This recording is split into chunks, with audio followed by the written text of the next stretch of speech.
Bom dia aí, caro aluno, caro concurseiro, vamos começar aí, mais uma manhã aí com dicas de direito tributário, né? Bom bom dia todo mundo.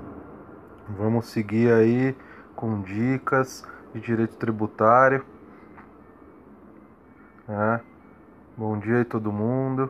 Pessoal, se vocês puderem me ajudar, compartilhem aí com seus seguidores, né, essa transmissão, ajudem a divulgar aí o meu canal no Periscope, né, uma maneira aí de vocês me ajudarem a divulgar, né, esse pobre professor, né? Ok, áudio e vídeo ok. Vamos colocando o coraçãozinho, vamos colocar os coraçõezinhos para subir. Vamos mostrar paixão aí pelo professor, né? Então vamos seguir firme aí, pessoal. Vamos seguir, vamos estudar esse pobre professor aqui de direito tributário, legislação tributária, que está aí com vocês aí, às vésperas de uma virada de ano. Vamos estudar. Bruno, grande Bruno, Bruno Guedes aí. Bom dia, bom dia. Vamos apertar a telinha, vamos colocar esses coraçõezinhos para subir aí, vamos dar um apoio aí para esse pobre professor aí, caros alunos, caros concurseiros. Então vamos começar. Que bom, né? Acho que todo fiscal picareta é rico, né? Todo fiscal honesto que fica ali na batalha, né? Ninguém quer ser servidor público para ficar rico, mas para fazer alguma coisa aí para essa nossa sociedade, lógico, para ter estabilidade, né? Para ter aí ganhar um salário um pouco melhor do que na iniciativa privada, mas ficar rico, pessoal, né? Vocês que têm a pretensão de ficar rico, milionário, não vá para a carreira pública. Você vai ter uma vida estável, né? Não precisa ficar se preocupando com virada de governo, né? Vai ter uma vida estável, com um salário razoável, né? Se quiser dar aula, né? Tem uma graninha extra, mas a gente trabalha por paixão, né? A gente está aqui, vamos tratar de um tema importante que sempre despenca em prova, que são as exceções ao princípio da anterioridade tributária, é uma limitação constitucional ao poder de tributar, previsto lá no artigo 150, inciso 3, a linha B e C da Constituição. A gente tem duas vertentes aí do princípio da anterioridade tributária.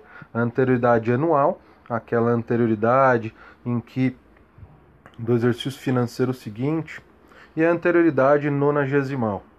Pessoal, primeiro, antes de a gente começar a estudar as exceções, quando que eu aplico a anterioridade? A anterioridade, ela existe, né? A anterioridade, ela existe com a finalidade de não surpreender o contribuinte. Então, é uma garantia individual do contribuinte. Então, a função dos dois princípios da anterioridade é não surpreender o contribuinte quando há a instituição de um tributo novo ou a majoração de um tributo já existente. Então, a finalidade é não surpreender negativamente o contribuinte.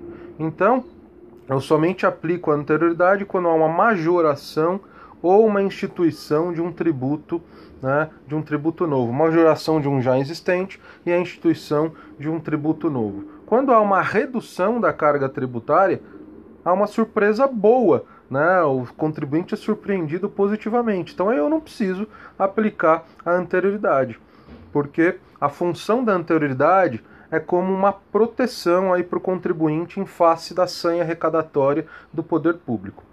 Beleza? Então vamos estudar as exceções à anterioridade? Primeiro,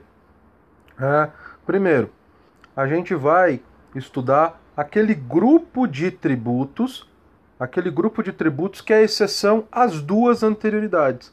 Tanto a anterioridade anual, aquela em que, quando eu instituo um tributo novo ou majoro um tributo já existente, essa lei só vai produzir efeitos no ano seguinte. E aí eu tenho a anterioridade nonagesimal, quando eu instituo um tributo novo ou eu majoro um já existente, essa lei vai produzir efeitos, né, 90 dias após a publicação. Em regra, os tributos eles respeitam ambos esses princípios, tanto a anterioridade anual quanto a anterioridade nonagesimal, a dos 90 dias. Porém, há um grupo de exceções que a gente vai estudar aqui, exceções aos dois princípios, que é aquele grupo de tributos que eu falo, tributos de aplicação imediata. Eu majoro a sua carga tributária, majoro a sua alíquota, a sua base de cálculo, ou instituo esses tributos, e eles têm aplicação imediata. Eu não vou ter aí um lapso entre a publicação e a eficácia dessa lei. Ela vai ter aplicação imediata. Que grupo é esse? Que é importantíssimo.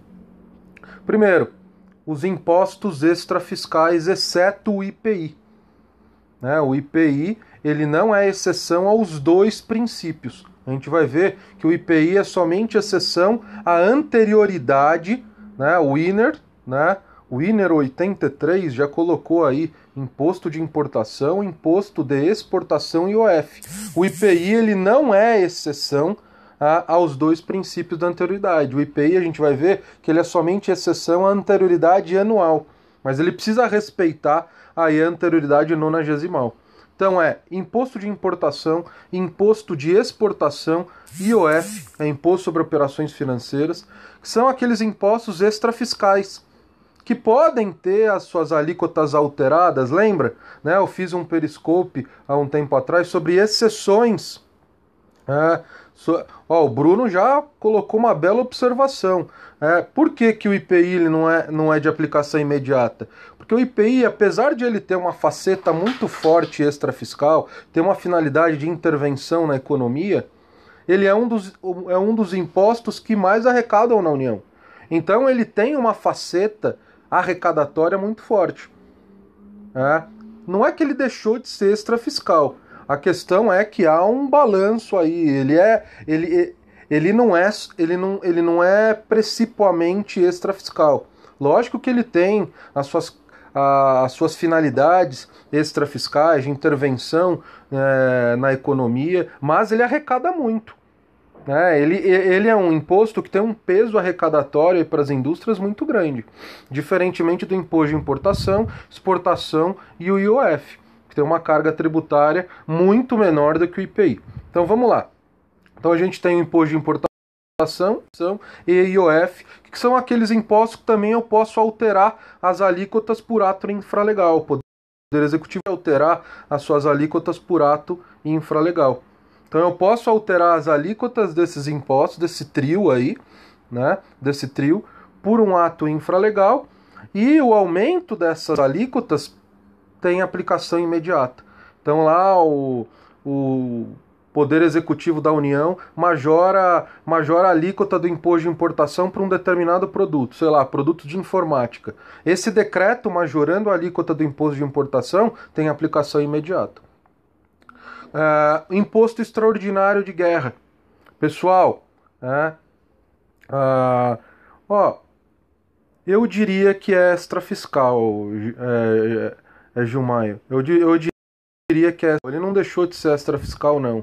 Mas ele tem um peso arrecadatório muito forte. Por isso, essa é a função, essa é a ideia de ele não ser exceção também à anterioridade nonagesimal. Beleza? Mas ele tem, por exemplo, o presidente Lula, ele utilizou o IPI como um instrumento extrafiscal de intervenção na economia aí para enfrentar a crise de 2008. Beleza? Então ele não deixou de ser extrafiscal, não. Só que ele é um tributo, com certeza, um imposto fiscal, arrecadatório, arrecada muito para a União. Então, pessoal, outro tributo de aplicação imediata é o imposto extraordinário de guerra. Não confundam o imposto extraordinário de guerra com empréstimo compulsório. O imposto extraordinário de guerra é um imposto que somente pode ser instituído pela União quando há uma situação de guerra ou sua eminência. Então ele é um imposto extraordinário. Ele não é um imposto ordinário como imposto de renda, IPI, imposto de importação. Ele é um imposto que somente pode ser instituído pela União em situação excepcional, como por exemplo guerra externa ou sua eminência. Por que eu falei não confunda com empréstimo compulsório? Porque empréstimo compulsório, ele pode, né, não vale guerra interna, exatamente, é guerra externa. Guerra civil, guerra interna, não pode ensejar, não pode justificar a instituição nem do imposto extraordinário de guerra, nem do empréstimo compulsório. Porque o empréstimo compulsório, ele também pode ser instituído em uma situação de guerra externa ou sua eminência. Então, numa situação de guerra, eu posso instituir tanto empréstimo compulsório quanto imposto extraordinário de guerra. Exatamente, o trauma de Niterói tá ainda abalando. Mas vocês vão esquecer, vocês vão passar em outro concurso aí de 2016, podem ter certeza disso, aí vai passar esse trauma aí de Niterói. Mas qual é a diferença? O empréstimo compulsório ele somente pode ser instituído mediante lei complementar. Se ele só pode ser instituído mediante lei complementar, não posso usar medida provisória. Já o imposto extraordinário de guerra, eu posso instituir mediante lei ordinária. E aí, isso faz com que a União ela possa instituir o imposto extraordinário de guerra, o IEG, mediante medida provisória. Por quê? O imposto extraordinário de guerra pode ser instituído mediante lei ordinária. Beleza? Então, o imposto ordinário de guerra, ele também é um tributo, se instituído, tem aplicação imediata, não precisa esperar 90 dias, o exercício financeiro seguinte. O outro tributo de aplicação imediata é o empréstimo compulsório. Mas aqui, pessoal, tome muito cuidado. Empréstimo compulsório somente lá do artigo 148, inciso 1. Lembrando, o artigo 148 é o artigo que trata do empréstimo compulsório na Constituição. Só que ele tem dois incisos. O inciso 1, que trata de guerra externa e calamidade pública. Esse é que tem aplicação imediata. Então, se a União instituir mediante lei complementar um empréstimo compulsório, ou para guerra externa ou sua eminência, ou calamidade pública, essa lei complementar vai produzir efeitos imediatos. Mas, se a União instituir um empréstimo compulsório mediante uma lei complementar, mas com a justificativa de ser para um investimento público de caráter urgente ou de caráter nacional, aí esse empréstimo compulsório vai respeitar os dois princípios de anterioridade.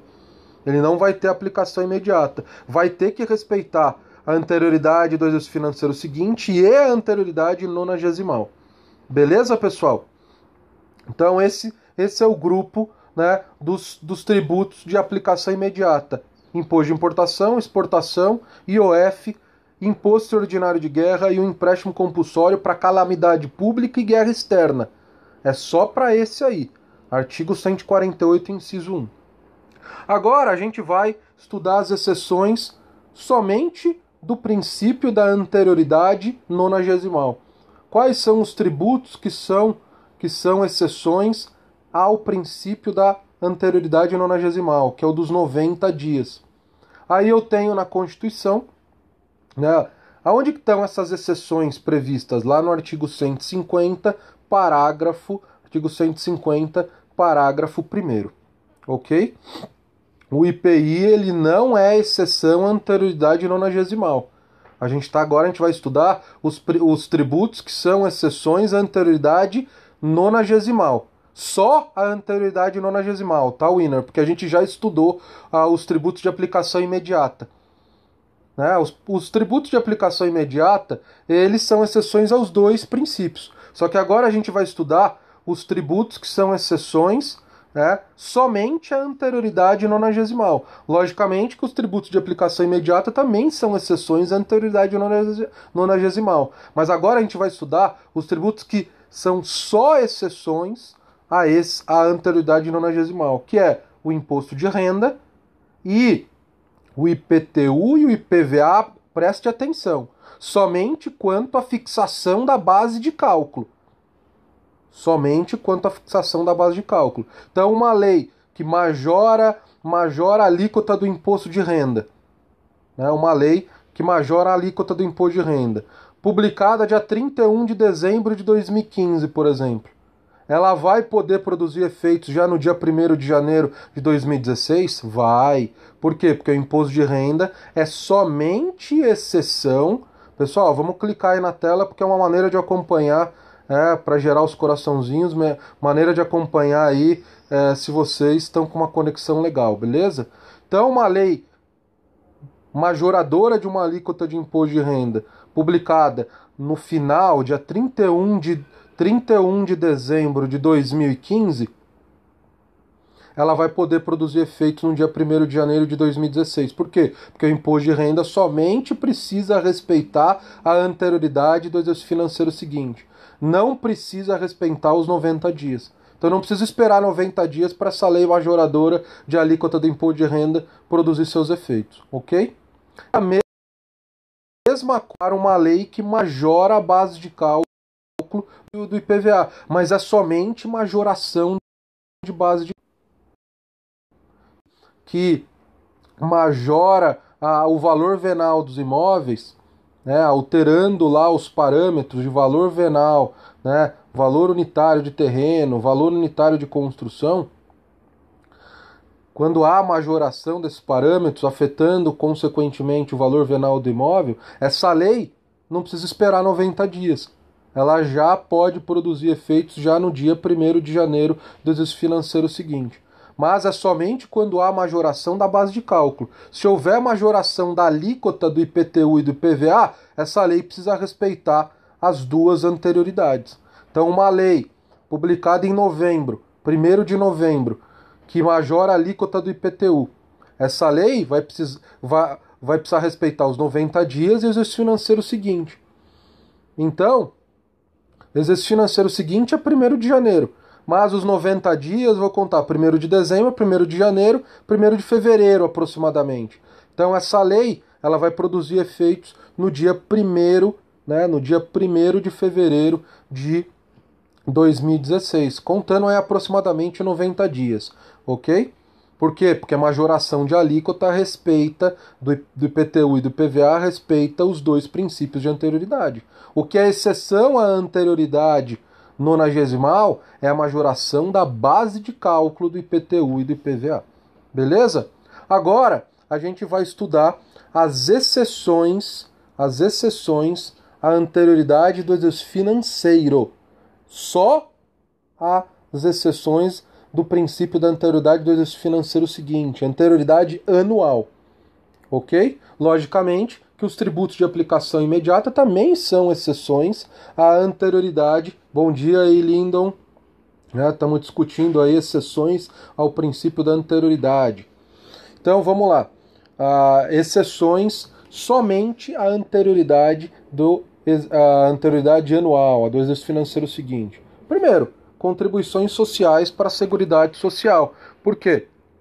Porque esse tributo somente respeita a noventena, os 90 dias, a anterioridade nonagesimal. Não precisa respeitar a anterioridade do exercício financeiro seguinte, ok? Aquelas contribuições sociais lá do artigo 195. Contribuição social para o lucro líquido, contribuição patronal, aquela contribuição sobre a folha de salários que o empregador tem que pagar quando paga aí alguma remuneração. A PIS e COFINS, né, a contribuição sobre a receita e faturamento, PIS e COFINS importação, são alguns exemplos de contribuição social para a Seguridade Social. Né? Só precisa respeitar a anterioridade nonagesimal. Outro caso é o IPI. O IPI, diferentemente lá do I, do IE, do IOF, somente a exceção à anterioridade do exercício financeiro seguinte. Então, se eu majoro a alíquota do IPI, posso majorar por decreto, por exemplo, que o IPI está lá naquelas exceções à legalidade tributária, em que o Poder Executivo da União pode majorar mediante decreto, né, mediante um ato infralegal. Então, quando eu majoro a alíquota do IPI, eu preciso esperar 90 dias. E o exercício financeiro seguinte? O IPI é exceção à anterioridade do exercício financeiro seguinte. Então, contribuição social para a Seguridade Social, IPI. E quais são as outras exceções? CID combustível e ICMS combustível, ICMS monofásico combustível. né? O ICMS, pessoal, normal, sem ser o monofásico para os combustíveis, eu aplico os dois princípios da anterioridade tributária. Só o ICMS monofásico combustível, que é a exceção à anterioridade do exercício financeiro seguinte, né? Então, só que aí esses dois, a CID combustível e ICMS combustível monofásico, ele tem um detalhe em relação à exceção à anterioridade do exercício financeiro. Ele somente é exceção quando há o restabelecimento, né? Quanto ao restabelecimento, quando eu majoro a alíquota da CID combustível e do ICMS monofásico combustível, quando eu majoro, eu tenho que aplicar os dois princípios da anterioridade. Vamos aqui a um exemplo. Eu tenho lá uma lei que fixou a alíquota da CID combustível em 3%. E aí eu quero reduzir essa alíquota da CID combustível. Eu posso reduzir por decreto? Posso, porque é exceção à legalidade tributária. Então eu posso reduzir por decreto a alíquota da CID combustível de 3% para 1%. Mas a redução de uma alíquota eu aplico o princípio da anterioridade? Não. Isso é para qualquer tributo. Redução de alíquota, redução de carga tributária, eu não aplico a anterioridade. Ok? Então na redução dessa alíquota eu não vou aplicar. Isso serviria, esse raciocínio, para qualquer tributo. Aí agora, também por decreto eu quero aumentar de 1% para 2,5%. Eu posso aumentar por decreto? Posso, porque eu estou dentro aí do patamar de 3% fixado na lei. Ok? Então eu não passei os 3%, eu posso ser por decreto. Agora eu estou majorando. Eu estou aumentando. Mas eu não estou aumentando acima do patamar fixado na lei. Eu preciso aplicar o princípio da anterioridade do exercício financeiro? Eu preciso aplicar? Não. Eu só vou aplicar a anterioridade nonagesimal, dos 90 dias, quando eu publicar esse decreto aumentando de 1 para 2,5. Agora, eu quero aumentar de 2,5 para 5%. Eu posso ser por decreto? Não, porque aí eu não estou somente restabelecendo. Eu estou aumentando acima do patamar inicial fixado pela lei, que é de 3%. Então eu tenho que ser por lei, aí não é exceção à legalidade tributária, e eu, nesse caso, tenho que aplicar ambos os princípios da anterioridade. Porque eu estou aumentando acima do patamar inicial fixado para a lei. Então eu não estou simplesmente restabelecendo, eu estou majorando acima do patamar aí fixado pela lei. E esse mesmo raciocínio serve para o ICMS monofásico combustível. A única diferença é que as alíquotas do ICMS monofásico combustível são fixadas, né, no restabelecimento. Eu devo obedecer a noventena, porque é somente exceção à anterioridade do exercício financeiro. Está naquele grupo, né, dos tributos que são somente exceções à anterioridade do exercício financeiro. Já se eu quiser majorar acima do patamar inicial fixado pela lei, aí eu tenho que ser por lei, porque aí não é exceção à legalidade tributária, e aí eu tenho que respeitar os dois princípios. Aí não é exceção à anterioridade nonagesimal. É só aí eu preciso aplicar os dois princípios. Ok? Né? A exceção à anterioridade do exercício financeiro seguinte é somente no restabelecimento. Redução, não preciso aplicar anterioridade, então é só no restabelecimento. Beleza? Já o ICMS monofásico combustível é o mesmo raciocínio que eu acabei de explicar para vocês para a CID, é somente exceção no restabelecimento, e as suas alíquotas não são fixadas, né, são fixadas por convênio lá firmado no âmbito do CONFAS. Beleza, pessoal? Então era isso que eu queria falar para vocês hoje na nossa dica de direito tributário, um assunto importantíssimo, tanto exceções à legalidade tributária, que a gente já viu em uma transmissão anterior. E essas exceções à anterioridade tributária é um tema que despenca em prova, né? É sempre bom estar revisando. Beleza? Espero que vocês gostaram aí da dica de hoje, né? Mais tarde aí vamos fazer uma transmissão aí de legislação tributária municipal, um tema aí que eu estou pensando do que eu vou tratar, se é de ISS, IPTU, ITBI, né? Mas vamos aí, né? Se vocês tiverem alguma sugestão sobre algum tema de legislação tributária municipal, né? São tantas, a gente vai e pincela, né? Grava aí, grava um vídeo, faz uma transmissão ao vivo para vocês, né? Para tratar de um tema aí de legislação tributária municipal, de impostos municipais. Beleza, pessoal? Até mais. Bom dia a todos. Quem não for aí me ver nos próximos dias, feliz ano novo e vamos para cima, vamos estudar, né? Disciplina, foco, força, fé, né? Como o nosso amigo aí Pedro Barreto fala aí no seu portal F3. Quem não conhece, esse grande professor Pedro Barreto é uma referência aí no direito tributário. Ele está aí no Periscope, ele faz transmissões ao vivo direto no Periscope. Seguem ele é um professor excepcional, referência aí junto com Ricardo Alexandre, Cláudio Carneiro, professor Pedro Barreto, um excepcional professor, né? Ele tem lá o portal dele, F3, força, foco e fé, é isso que o concurseiro tem que ter, né? E esses que estão me assistindo aí às vésperas da virada de ano, com certeza tem isso. Persistência, disciplina, é isso daí. Todo momento é hora de estudar para concurso público. Beleza, pessoal? Até mais e um abraço a todos.